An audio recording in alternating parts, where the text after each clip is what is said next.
मोहलत क्यों ली? ये अजीब लोग हैं, पता नहीं क्या सोचेंगे, मोहलत लेने की क्या जरूरत थी? कि मेरी बात याद रखना जो अर्ज कर रहा हूँ। इमाम हुसैन फरमाने लगे, अब्बास तेरा क्या ख्याल है? सोचने के लिए टाइम लिया तो हुजूर फिर किस लिए लिया है? तो क्या जुमले हैं इमाम हुसैन के।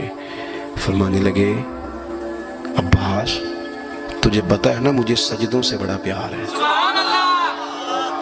सजदों से प्यार है, दुआओं से प्यार है, इबादत से प्यार है। मेरा दिल करता है एक रात रह गई है, मैं रज रज के सजदे करूं, अपने मालिक के हुजूर अपनी पेशानी रखूं, खूब दुआएं मांगूं। तो उनका तो इबादत से इतना शगफ था। आखिरी बात सुने, यजीद तो ज़ाहिरी तौर पर कलमा भी पढ़ता था, सारे काम करता था। इमाम हुसैन क्यों निकले उसके खिलाफ? इसलिए कि फासिक व फाजर था, शराबी बदकार था।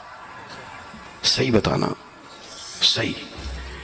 इस बंदे की जेब में खुद ढेर सारे गंदे गाने हो, वो इमाम हुसैन के नाम की एक देग पका ले तो इमाम हुसैन खुश हो जाएंगे? जो वहाँ लड़कियों के स्कूल कॉलेज के सामने रोज़ खड़ा हो, वो कहे कि मैंने 6 नारे पूरे लगाए इमाम हुसैन के नाम के, तो इमाम हुसैन खुश हो जाएंगे? इमाम हुसैन की काज क्या है? वो कहते हैं कि ऐसे लोग जो फासी को फाजिर हों, एलानिया गुनाह करने वाले, वो कभी भी एलाने हुकूमत पे आने नहीं चाहिए। और अगर हम सपोर्टर वोटर इन लोगों के हों, हम इन्हीं लोगों के सपोर्टर वोटर हों जो जालिम हैं, फासी को फाजिर हैं, और हम बात करें इमाम हुसैन की, हमसे ना रकम होंगे कसीदे यजीद के। हम लोग तो हुसैन के सीरत निगार हैं। दरंगी छोड़ के यक रंग हो जा, सरासर मोम हो जा या संग हो जा, आप कभी किसी जालिम के सपोर्टर ना बने, कभी भी। आपको पता चल गया बंदा गलत है तो डटना सीखे, खड़े होना सीखे। वला तहसबन्नल्लाह गाफिलन अम्मा यअमलु ज़ालिमून, अल्लाह जालिमों के कामों से बेखबर नहीं है। कभी किसी जालिम की सपोर्ट ना करे, कभी भी। मेरे नबी पाक अलैहिस्सलाम ने फरमाया, जिसने जमीन की एक बालिश्त पर जुल्म किया ना, अल्लाह 7 जमीनों का तोक बना के कयामत के दिन उसके गले में डाल देगा। कभी किसी जालिम के साथ खड़े ना होना, कभी भी, एक मिनट के लिए। वो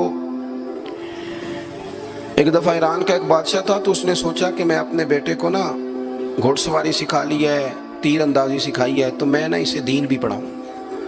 उसने एक बुजुर्ग आलिम का इंतखाब किया कि मेरे बेटे को आप ना किताब व सुन्नत पढ़ाएं। तो बच्चा एक ज़माना उस्ताद के पास कई साल जाता रहा। जब उसकी तालीम मुकम्मल हो गई ना, तो एक दिन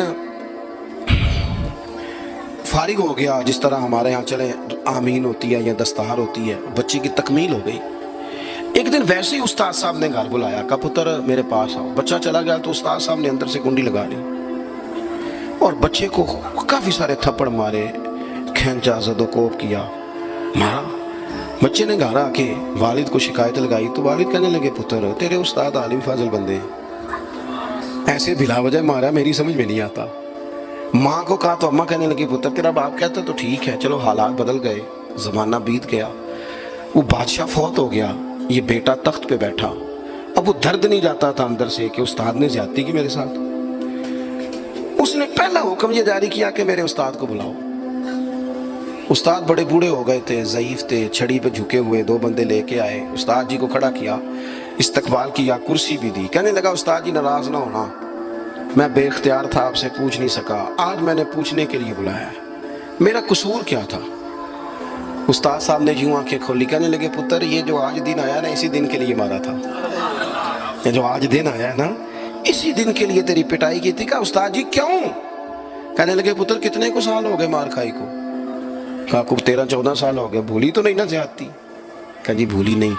फरमाने लगे, इसलिए तुझे मारा था कि एक न एक दिन तूने बाप की जगह पे बैठना है। पुत्र ख्याल रखना, अगर मैंने तेरे साथ कोई ज्यादती की थी, तुझे 14 साल नहीं भूली, तो तू भी किसी के साथ ना कर बैठना, उसे क़यामत तक नहीं भूलेगी। और एक अदालत सुबह क़यामत भी लगेगी, फिर वहां जवाब देना है, सुम्मा लतुसअलुन्ना यौमइज़िन अनिन नईम। जो तुम्हें इक़्तिदार की नेमत मिली है, इसका ख्याल रखना, अल्लाह ताला हिसाब लेगा। मेरे दोस्तों, कभी भी जालिम, वो इमाम मालिक मसला बयान कर रहे थे, फरमाया जालिमों का मददगार भी